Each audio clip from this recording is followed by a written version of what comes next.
is part 43 of WCF video series. In this video, we'll discuss the single concurrency mode in WCF with examples. This is continuation to part 42, so please watch part 42 before proceeding.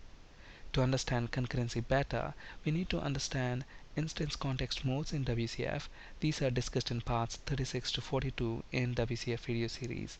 Multithreading concepts discussed in parts 86 to 97 in C# video series. In addition to these two concepts, let's also understand what we mean by this term throughput. Throughput is the amount of work done in a specified amount of time. Now let's understand what we mean by concurrency. Multiple threads executing the application code simultaneously is called as concurrency. In general, with concurrency we get better throughput. That's basically because we have multiple threads executing the application code simultaneously, meaning we are accomplishing tasks parallelly. So obviously, with concurrency we get better throughput. However, concurrency issues can occur when multiple threads access the same resource at the same time. In WCF, service instance is a shared resource. The default concurrency mode in WCF is single. This means only a single thread can access the service instance at any given point in time. While a request is being processed by the service instance, an exclusive lock is acquired and all the other threads will have to wait until the current request completes and the lock is released.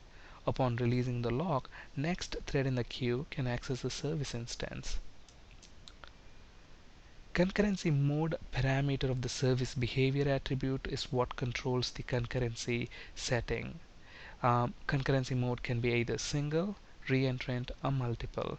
In this video, we'll discuss the single concurrency mode. Now, whether a WCF service instance can handle client requests concurrently or not depends on three things. As you can see here, service instance context mode, service concurrency mode, and whether the underlying bindings supports session or not. These three things determine whether the client request can be processed by the service instance concurrently or not. Let's understand that with an example. Let's flip to Visual Studio. So first let's create a new WCF service, and for that let's create a class library project. Let's call this simple service. And let's get rid of this class1.cs that's auto-generated. Let's add a WCF service to this project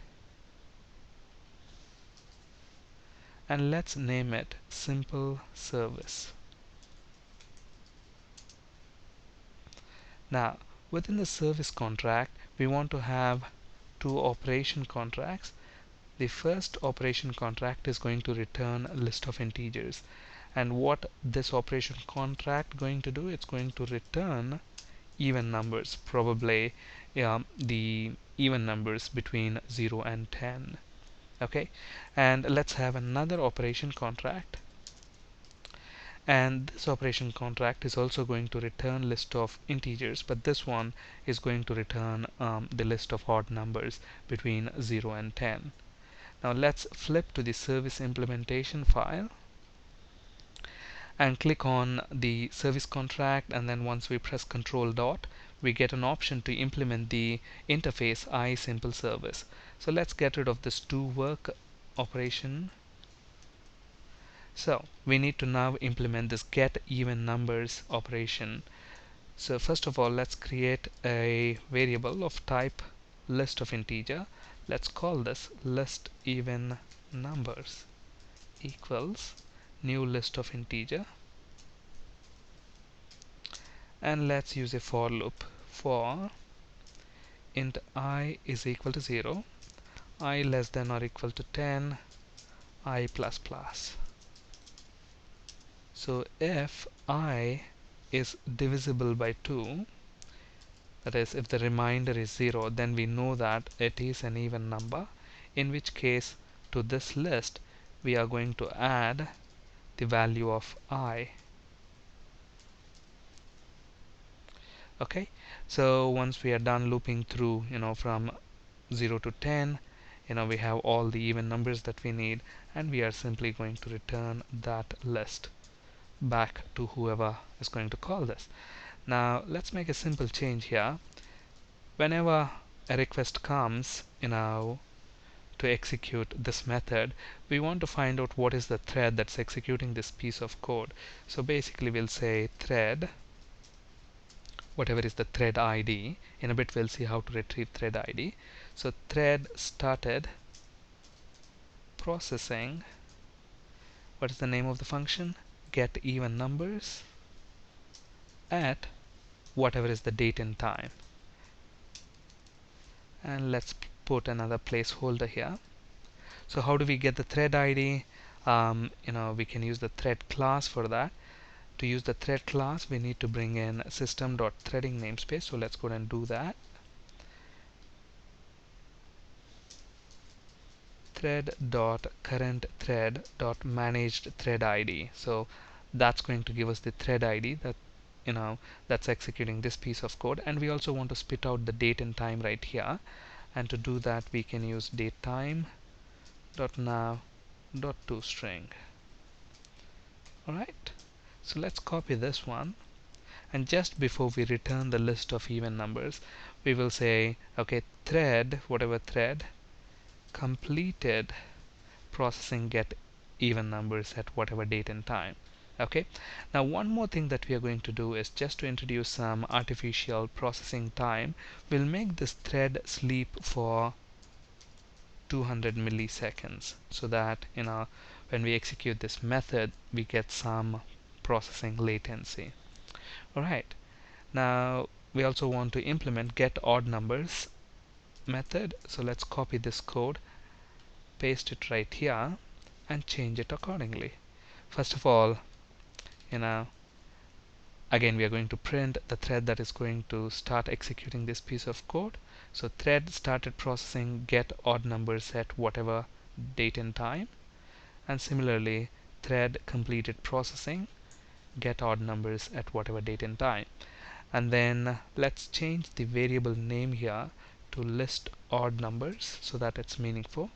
Now press Control dot and we'll get an option to change all the references of that variable. Okay, and if I mod 2 not equal to 0, that means it is an odd number, in which case we will add the value of I to that list, and then finally we'll return that list. Okay, so pretty simple methods here within our service contract.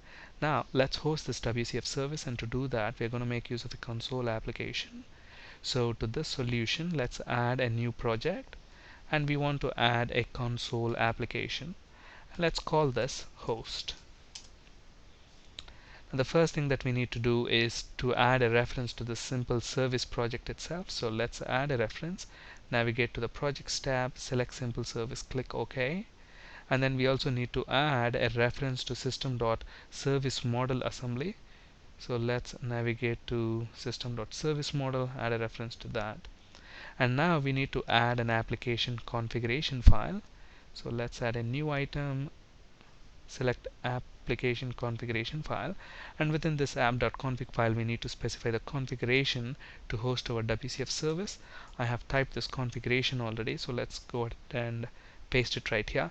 We discussed this configuration several times in the previous sessions of this video series, so I'm not going to go into the details of that. So basically we are hosting the simple service. That is the address, that's the binding, and that's the contract. Notice that we are using basic HTTP binding, and keep in mind basic HTTP binding does not support sessions, and this is the base address. Alright, and within program.cs file we need to write code to host the service. So let's bring in system.service_model namespace, and again to speed things up I have already typed the code that is required. So let's copy that and paste it right there. Now if you need this configuration and code, I'll have it available on my blog, so you can copy and paste it from there. Alright, now let's go ahead and set our host project as the startup project, and then press Ctrl F5. So this should host our service. So our service is up and running. Now let's create a client for this WCF Service. So here I have already created a new Windows Forms application, and so far what I have done is designed a form with 3 button controls, as you can see, and 2 list box controls. Basically, so far I have changed the name of the button control, the first button control, to BTN even numbers, BTN get even numbers, and the text on that to get even numbers. And similarly, for the second button I have changed the name to BTN get odd numbers, and finally for this button to BTN clear results, and the text to what you see on the buttons. And the IDs of these 2 text boxes are also changed to list box even numbers and list box odd numbers. Okay, now one more thing that I'm going to do here is drag and drop 2 instances of background worker. So why do we need these background workers? Because these are what are going to call the functions behind the scenes using multiple threads, basically, so that the UI thread is free to update the UI. Okay, so now let's go ahead and generate the event handlers for the button controls. So that is button even numbers, button odd numbers, clear results, and this background worker. We discussed in detail about background worker in a video. I'll have that link available for that video in my blog in case you need it, so that if you're new to background worker, please watch that video first. Now this background worker control has got 3 events. In this video we'll actually implement do work and run work completed events. So let's go ahead and generate the respective event handlers. We need to do that for background worker 2 as well. So do work and run worker completed. Alright, so we have all the required event handlers. Now we need to add a service reference. So right click on the references folder, add service reference, and our service is hosted that's the base address. Click go. That should discover a simple service. So let's change the namespace to simple service. Click OK. Right, so at the form level, let's create a variable of type simple service client, and within the form constructor we're going to create a new instance of our simple service client. Alright, now we're going to make use of this background worker 1 to call get even numbers function. Okay, so client dot get even numbers. And what is this function going to return? It's going to return an integer array, that is the list of even numbers. Now we are going to store that result within the result property of this e object. And what is this e object? Nothing but do work event args. So in the result property of this object we are going to store the results, meaning what happens behind the scenes when the background worker completes, this event handler fires, and at that point the result will be stored in run worker completed event arguments object. So this object has got result property, so e dot result, and we know that result is of type integer. If you look actually the return type of result, it is returning, if you look at the return type, it's returning an object, but we know that we are expecting an integer array. So let's typecast that to integer array, and what we want to basically do is we have list even numbers list box, so we want to set the data source of that list box with the result that we get back. Alright, and we are going to do the similar thing with background worker 2. Background worker 2 is going to call get odd numbers function. Okay, again this is going to return an array of integers which we are storing in the result property of do event arguments object, and then we are going to take the results out, typecast that to be of type integer array, and we are going to store that in list box odd numbers, we are basically going to set the data source. Okay, and what are we going to do within the button click event? So here we have get even number. So when we click that, we want to make the background worker invoke the service method, and the way we do that is by simply saying background worker 1 dot run worker asynchronously. And similarly, when we click the get odd numbers button, we want to run the background worker 2. Okay, and then when we click this button clear results, what we want to do, we want to clear the results from the list box, and to do that all we need to do is set the data source to null. Similarly, for list box odd numbers, let's set data source to null. Okay, so at this point, if you look at our WCF service, so we have the service instance already running. Let's actually stop the service. Now if you look at this table right here, now if the instance context mode is set to pair call, and if the concurrency mode is set to single, and if the binding does not support session. If you recollect, the binding that we are at the moment using is basic HTTP binding, which does not support sessions. Now let's go ahead and specify instance context mode and concurrency mode explicitly so that we know what values we have, and we will check if concurrent calls are processed and the impact on the throughput. So let's get to the WCF service. Here is our WCF service. Now to specify the service instance context mode, we use service behavior attribute, and the service behavior attribute has got service. Actually, let's specify concurrency mode. It doesn't matter in which order you specify them. Concurrency mode dot, look at that, there are 3 values that you can specify. In this video we'll discuss single. So concurrency mode single, and let's specify instance context mode.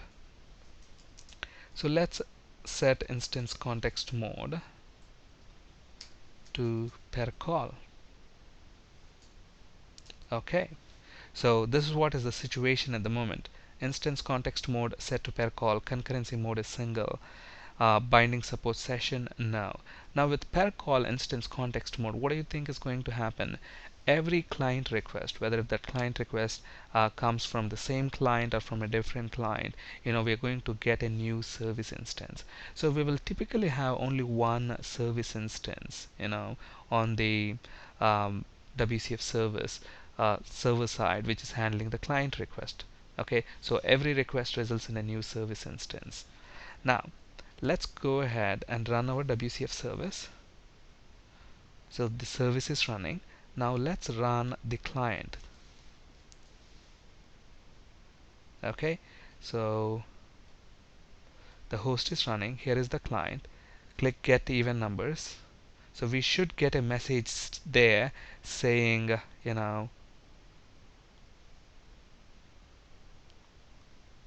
thread 4. Look at that, it give us the thread 4 started processing at that time, and it completed exactly after 2 seconds, because if you recollect, we're making the thread sleep for 200 milliseconds, and we have got 10 numbers to loop through, so approximately around 2 minutes, 2 seconds. Now let's actually click get even numbers once again, and immediately click get odd numbers. Look at that, the calls are being processed concurrently. It's not waiting for the first request to complete. Look at this, I click this button and immediately I click this. Thread 5 started, thread 4 started at 45 and 46, thread 5 finished at 47, and thread 4 finished at 48. Okay, so basically right here, are concurrent calls processed? Yes. What is the impact on the throughput? Since the calls are being processed concurrently, there is a positive impact on the throughput. Okay, so which means we get better throughput. Now with the same situation, pair call and concurrency mode is single, and if the binding supports sessions, okay, now will the calls be processed concurrently? No, one request will be processed at a time. Now while a thread is accessing a service instance, all the other threads will basically be queued until that request is completed, and then it will allow the other thread to get in. So obviously, as calls are not processed concurrently, there's going to be a negative impact. So let's quickly close the WCF service and the client, and let's flip to our simple service.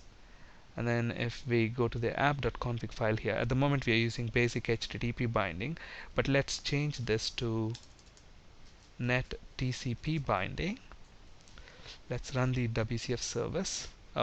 The reason why we get that exception is basically because we specify net TCP binding, but we don't have a base address.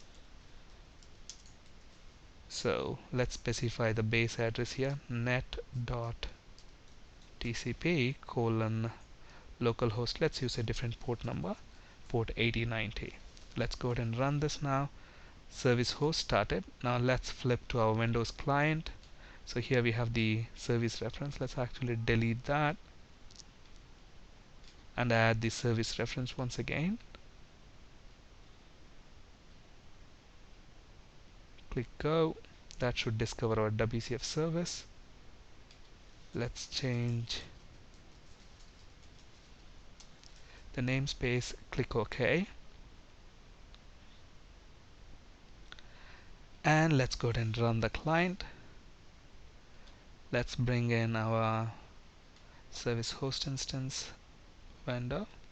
Now let's click get even numbers. So there should be a request coming up. Now the first request is usually slow. Okay, thread 4 started processing. Let that completed. Okay, now let's clear the results. Let's click that and let's click that. Look at that.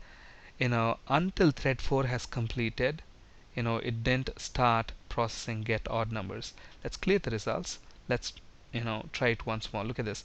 As soon as I click the button and then I click this button, look at that, thread 4 started, completed, and then after that again it started processing get odd numbers. So let's clear that. Let's click get odd numbers, get even numbers. Look at that. Until it completes processing get odd numbers, it's not going to start get even numbers. So only one thread is allowed at a time. Okay, so if the binding support session, if the concurrency mode is single, and if the instance context mode is per call, concurrent calls are not processed, meaning only one request is handled at a time. So that's going to have a negative impact on the throughput. Okay, now per session. So let's change the instance context mode to per session. In the concurrency mode is going to remain single. We are only going to change the instance context mode now, and we are going to change the binding. Let's actually change the binding to that supports sessions. Okay, because at the moment we already have TCP binding which supports sessions. So let's leave it there and then specify instance context mode as per session and see what the behavior. So let's close the service host and the client, and let's change the instance context mode to per session. Let's go ahead and run the WCF service, and let's run the client now. Actually, let's close the client. Let's go to the client project and let's open the folder in Windows Explorer. Let's open two instances of the client. Okay, so here we got two instances. Let's put the host windows next to them. Now look at that. This is the situation we are in at the moment. The service instance context mode is per session, concurrency mode is single. Does the binding support sessions? Yes. Okay, so if the binding supports sessions, are concurrent calls processed? Yes, between different client requests. So at the moment we have got two clients. Okay, so when I click this button and then this button, look at that, they started simultaneously. Okay, but then let's clear the results. So between clients, between different clients, the calls are processed concurrently. But for the same client, look at that, I click get even numbers, get odd numbers. Look at that, it doesn't start until it completes processing even numbers. Let's try it once more. So get even numbers, get odd numbers. Look at that, until it completes processing get even numbers, it's not going to start processing get odd numbers. Okay, so if the instance context mode is per session, concurrency mode is single, and if the binding supports session, are the concurrent calls are calls processed concurrently? The answer to that question is yes and no. Yes between different client requests, no for the request from the same client. And positive impact, there will be a positive impact on the throughput between clients, but a negative impact for the requests from the same client, because requests from the same client are not processed concurrently. Whereas when we set per session instance context mode, single is the concurrency mode, if the binding does not support sessions, then concurrent calls are processed between different clients as well as from the same client. Okay, and we're going to have positive impact on the throughput. Okay, you can test that yourself, and the same is the case with single. So when we set the instance context mode to single, and if the concurrency mode is single, and if the binding does not support sessions, no concurrent calls are processed. Okay, whether the request is from the same client or from different clients, because in a singleton service we have a single service instance handling all the requests. Okay, so obviously whether the request is coming from the same client or from a different client, it's the same service instance. So obviously it's not going to process the calls concurrently because the concurrency mode is single, which means we'll have a negative impact on the throughput whether requests are from the same client or from different client. Okay, and the same is the case even if the binding supports sessions. Alright, that's it for today. Thank you for listening. Have a great day.